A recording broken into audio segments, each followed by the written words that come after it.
اعوذ باللہ من الشیطان الرجیم بسم اللہ الرحمن الرحیم السلام علیکم ورحمۃ اللہ وبرکاتہ۔ نبی پاک صلی اللہ علیہ وسلم کی حدیث مبارکہ ہے کہ تم میں سے بہتر ہے وہ شخص جو قرآن مجید سیکھے اور سکھائے۔ اللہ پاک ہمیں ان بہترین لوگوں میں شمار کرے۔ تو کل کا سبق ہم نے جو سیکھا تھا، ہم نے تجوید کے معنی سیکھے تھے۔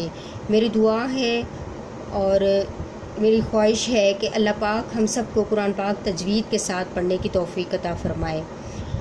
میں چاہتی ہوں کہ جتنا علم مجھے ہے میں آپ تک پہنچا سکوں، تاکہ ہر بندہ جو ہے وہ قرآن پاک کو تجوید کے ساتھ اچھے طریقے سے تلاوت کرے۔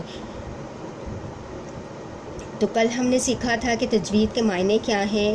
تجوید کے معنی، اس کو میں نے تعریف آپ لوگوں کو بتائی تھی کہ تجوید اصل میں ہے کیا۔ تجوید کے معنی ہیں ہر حرف کو اپنے مخرج سے ادا کرنا، اس کی صفات یعنی اس کی کیفیت کو ادا کرنا۔ اب تجوید کے معنی، مخرج سے تجوید تو ہمیں سمجھ میں آ گیا کہ حرف کیا ہے، پر یہ مخرج کیا ہے؟ مخرج ہے ادا ہونے کی جگہ۔ مخرج کے معنی ہیں جس جگہ سے حروف ادا ہوتے ہیں یا نکلتے ہیں، اسے مخرج کہتے ہیں۔ مخرج کے معنی جس جگہ سے حروف ادا ہوتے ہیں یا نکلتے ہیں، اسے مخرج کہتے ہیں۔ اور بہت سارے حروف ہیں تو وہ مخارج ہو گئے۔ مخارج مخرج کی جمع ہے۔ تو قرآن پاک میں جو ہے وہ حروف ہجا کے 29 حروف ہیں۔ اب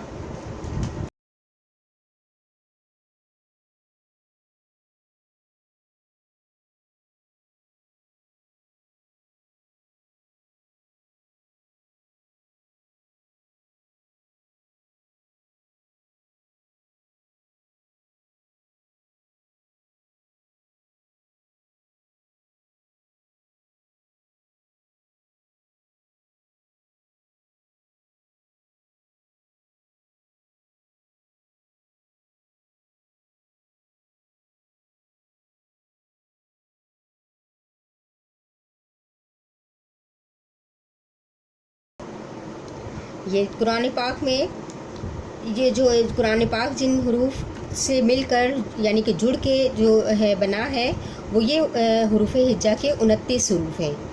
اور یہ 29 حروف جو ہیں جہاں سے ادا ہوتے ہیں، اس جگہ کو مخارج کہتے ہیں۔ ٹھیک ہے، مخارج یعنی کہ مخارج مخرج کی جمع، مخرج یعنی کہ نکلنے کی، حرف کے ادا ہونے کی جگہ، حرف کے ادا ہونے کی جگہ۔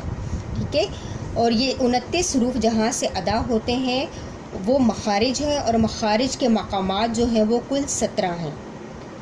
تو وہ ہم آہستہ آہستہ جو ہے وہ جتنے حروف کو ہم سیکھتے جائیں گے، ان کے میں آپ کو مخارج ساتھ ساتھ بتاتی جاؤں گی۔ تو آج کا سبق جو ہے وہ یہ ہے کہ مخرج کیا ہے۔ مخرج ہے جس جگہ سے حروف ادا ہوتے ہیں یا نکلتے ہیں، اسے مخرج کہتے ہیں۔ تجوید کے معنی، تجوید کے معنی ہیں ہر حرف کو اپنے مخرج سے ادا کرنا، اس کی صفات یعنی اس کی کیفیت کو ادا کرنا۔ مخرج تو ہو گئے، اب صفات کیا ہیں؟ ہر حرف جو ہے وہ اپنے اندر ایک صفت رکھتا ہے۔ جیسے کہ زا ہے، زا سختی اور سیٹی کے ساتھ ادا کیا جاتا ہے۔ ثا ہے، ثا نرمی کے ساتھ ادا کیا جاتا ہے۔ قو ہے، قو موٹے حروفوں میں سے ہے تو وہ موٹا ادا کیا جائے گا۔ سین ہے تو وہ باریک حروفوں میں سے ہے، اس لیے وہ سیٹی کے ساتھ اور سختی کے ساتھ ادا کیا جائے گا۔ تو یہ ساری چیزیں جو ہیں وہ جو جس حرف میں پائی جاتی ہیں وہ اسے اس کی صفت کہتے ہیں، یعنی کہ صفات کہتے ہیں۔ کچھ صفات عارضی ہیں اور کچھ لازمی ہیں۔ اب لازمی صفات کون سی ہیں؟ جیسے کہ صفات لازمہ وہ صفت یعنی کہ جو اس حرف کے اندر ہمیشہ پائی جائے، یعنی کہ موٹے حروف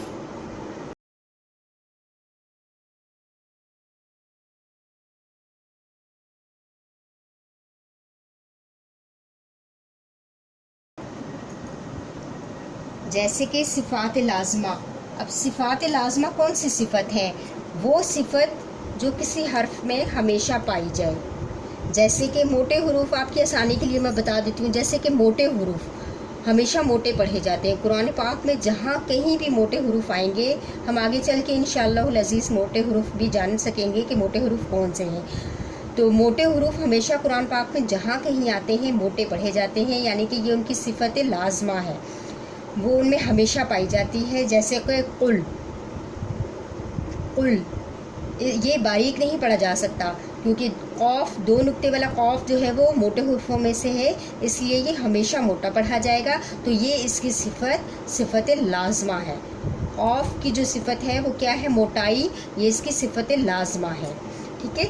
اور اگر ہم اس میں غلطی کریں گے تو اس کا مطلب ہے ہم حرام غلطی کرتے ہیں. اس کی غلطی کرنے سے قل کے معنی ہیں جیسے کہ کہو، اور اگر ہم اسے باریک ڈنڈے والے کاف سے پڑھیں گے، قل باریک کر کے پڑھیں گے، تو اس کے معنی ہو جائیں گے کھاؤ.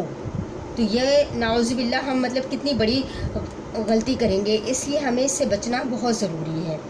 اور دوسرا نون مشدد، ایک مثال اور، جیسے نون مشدد ہمیشہ غنّے سے پڑھا جاتا ہے.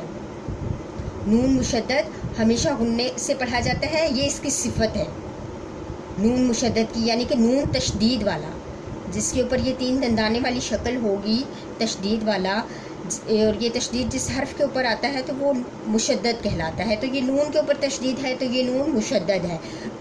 نون مشدد ہمیشہ غنّے کے ساتھ پڑھا جائے گا. تو یہ غنّہ کیا ہے؟ اس کی صفت ہے، اس کی کیفیت ہے، صفت ہے، صفت لازمہ ہے. تو امید کرتی ہوں کہ آج کا یہ سبق جو ہے وہ آپ کی سمجھ میں آ گیا ہوگا. آہستہ آہستہ میں چل رہی ہوں، نہیں تو ایک ساتھ بھی میں سمجھا سکتی ہوں سب کچھ، لیکن آہستہ آہستہ میں چاہ رہی ہوں کہ پہلے میں آپ لوگوں کو ان چیزوں کا تھوڑا سا تعارف بتا دوں مختصر سا، اس کے بعد جو ہے وہ پھر ہم اپنے نورانی قاعدے کی تختی نمبر 1 کی جانب بڑھیں گے.